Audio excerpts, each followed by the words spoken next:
to offer, and I guess you share those sentiments. Yeah, he's quite a weak horse, you know, and that's why we haven't put another run into him from winning his maiden. And he's a very, very sensible horse, and you see he stuck his head out, and he really wants it, you know.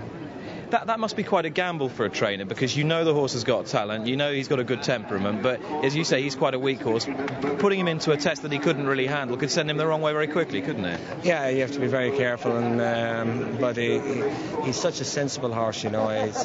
He eats and sleeps, and you know his work has been, you know, the last sort of 10 days, his work has been great, you know. And are he and Bogart similar characters at all? Do they share characteristics you'd expect half brothers to? They're like two peas in a pod. Are they really? Yeah, unbelievable, you know, their temperaments, and they're both, like, he was a raw horse last year, and this horse is quite a raw horse still, you know. I think Bogart probably had a bit more strength by this time of the year, whereas this horse is going to develop an awful lot. Now, obviously, Phil thinks Tiddlywinks has the best chance of the Ryan runners in the Nunthorpe. Now he's safely tucked round the corner. You can tell us which one you think's got the best chance. The three good horses, you know. Tiddlywinks loves it here. Masama, he's coming right back to his best, and Bogart, he ran very well here in the Duke of York, and I know he's been a touch disappointing since, but I'm hoping this track might bring him back to his best. But I couldn't be happier with the form of the three horses coming into the race, and they're all good horses in their own right, and I just hope they all run the race. And given that two of them get six pretty well, I'm guessing that little bit of rain won't have damaged your chances. No, and I think it'll be a fairly strong pace here, and I'd say Tiddlywinks will be doing his best work in the last furlong. Let's hope that he's close enough to do it, you know. Kevin, it's already been a tremendous week. That would be some icing on the cake. Thanks so much for talking to us. Well done.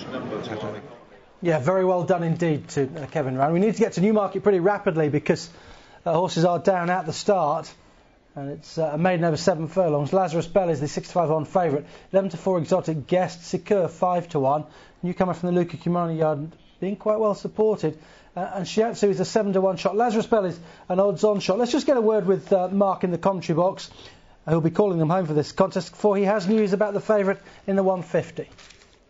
Yes, Angus, the stewards did call before them the connections of Golden Causeway. He was the 15-8 favourite in Division 2 of that fillies maiden, and was up there early and then capitulated in the final 2.5 furlongs or so. And as so often happens with these things, the stewards called before them the rep. The rep had absolutely no explanation. They've ordered the filly to be routine tested, and that is it, basically. They held the inquiry, but nothing came out. Jockey didn't report anything untoward, William Carson, so it's a case of that they held the inquiry, but there was no explanation from connections, and they've asked the filly to be routine tested. Of this race, by the way, just to note, there's actually no real standout, no real negative. Exotic Guest possibly isn't the most physically good looking of this particular group. Sikir, the newcomer for Luca Cumani, looked a little bit green when he first came into the parade ring. He probably was the greenest of them, but as you'd expect, he's never seen a racecourse before. But actually, with a couple of paddock handlers, by the time he'd done about 3 laps of the paddock, he'd settled down nicely. As you can see, he's hardly turning a hair. I suppose the negative for me would have to be Exotic Guest, because he is the one who is sweating quite freely down at the start, and he basically just doesn't look as physically as imposing as the others. But really, there's no other major standout in this race, Angus. Mark, thank you. You won't have been able to notice while you were talking, but there's been a massive punt on Sikir whilst you were chatting to us there. Very well back, exchange-wise, has gone from sort of 6-1 to a 7-2 shot, and on course 13-2 into 7-2 as the favourite drifts out to evens, and 3-1 Exotic Guest solid enough. But it's all about Sikir in the market, 15-2 Shiatsu. It seems, Dave, as if they waited and till nearly off, got the price they wanted and gone in.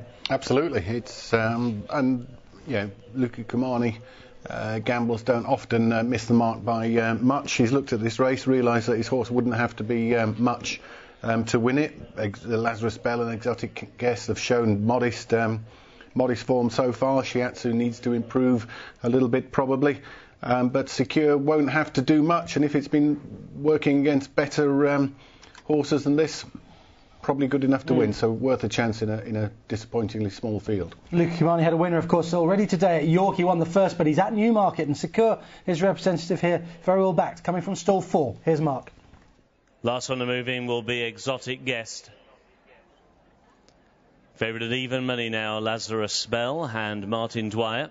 Just a little restless in stall one is Shiatsu in the light green. Exotic Guest moving forward.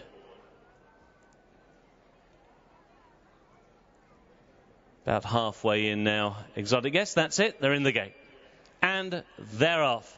This is the Colts and Geldings EBF Pipe Einsick Maiden Stakes.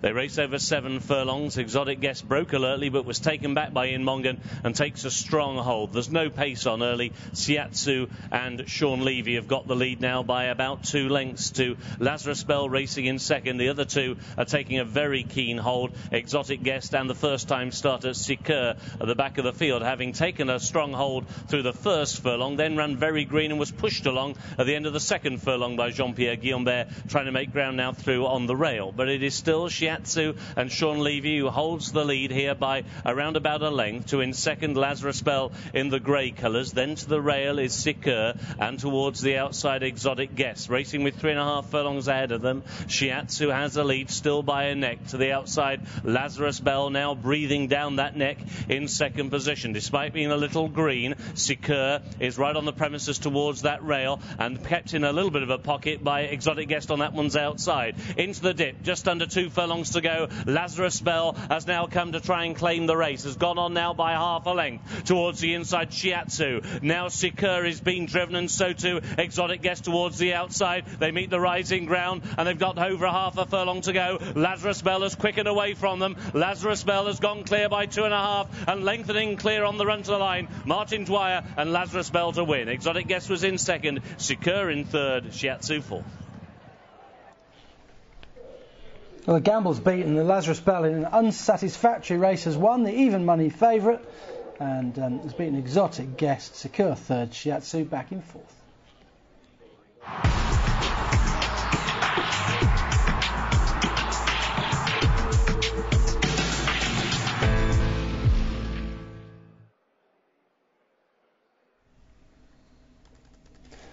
Well, the Strensall Stakes is next at York. It's a Group 3, 9 furlongs, 7 runners. Number 8.